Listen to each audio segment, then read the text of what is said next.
In Schuylkill County, we have over 260 miles of streams impaired by abandoned mine drainage.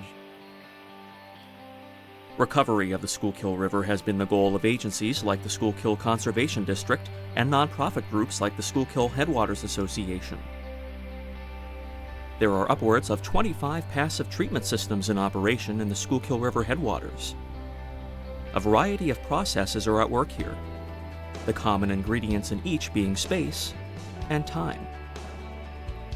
If you think of an active system like a sewer treatment plant, somebody's there constantly. You got electricity, somebody's constantly there monitoring inflow of water, outflow of water, and then you're adjusting chemicals used and things like that.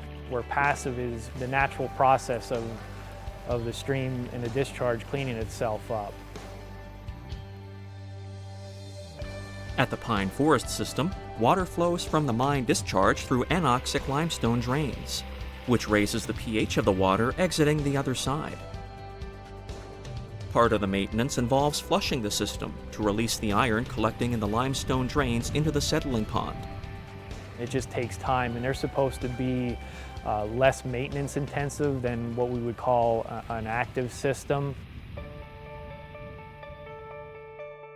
At the Silver Creek Water Treatment System, just north of New Philadelphia in Schuylkill County, the water discharge emanates from what we call a crop fall. You might call it a mine subsidence. Bring it into our first small pond, we call it a surge pool. The intent of that is to slow the water down, to dissipate the energy out of the water column, and just make a nice, gentle water flow. The water, as it cascades across these level spreaders, drops about a foot. It not only incorporates oxygen into the water, but it allows carbon dioxide to move off into the atmosphere.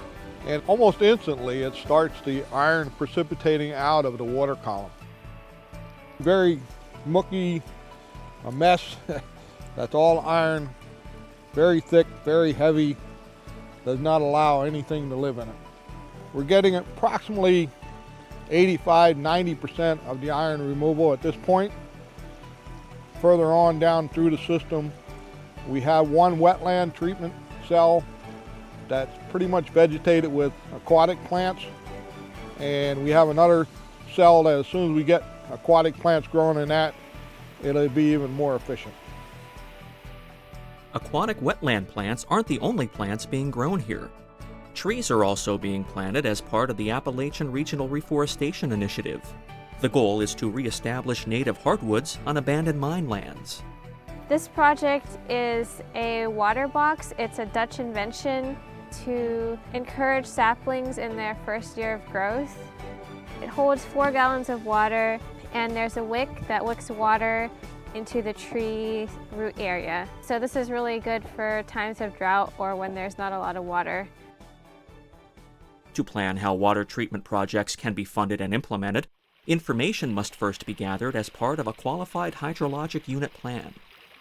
A qualified hydrologic unit, it would be a watershed that has been impacted by abandoned mine drainage in the past, and some state or federal money has been spent to help clean up some of the abandoned mine drainage within that watershed. And the qualified hydrologic unit plan is basically your game plan as to how you are going to attack the abandoned mine drainage and abandoned mine land problem. You collect water quality data from DEP, the U.S. Geological Survey, Western Pennsylvania Coalition of Abandoned Mine Reclamation, EPCAMR, the sister agency here in the east, and then also from our volunteer monitoring program. Find out exactly what the benefits are to restoring a certain stretch of stream by treating that discharge. Our biggest concern is being able to find enough funding to not only build these treatment systems, but also to maintain them in the long run. When you put in a treatment system, the landowner is giving up that land, but oftentimes that's not a problem to them because they see the benefit of cleaning up that discharge. Pennsylvania Fish and Boat Commission developed a use loss for a native trout fishery, a trout stock fishery, and a warm water fishery. What benefit economically does that community get from a fisherman? We call them fish dollars. We funded a study that showed that for every dollar invested in the state of Pennsylvania into recreation, there's a $7 return. Fishing, boating, canoeing, kayaking on these streams, it can be a great value that is lost.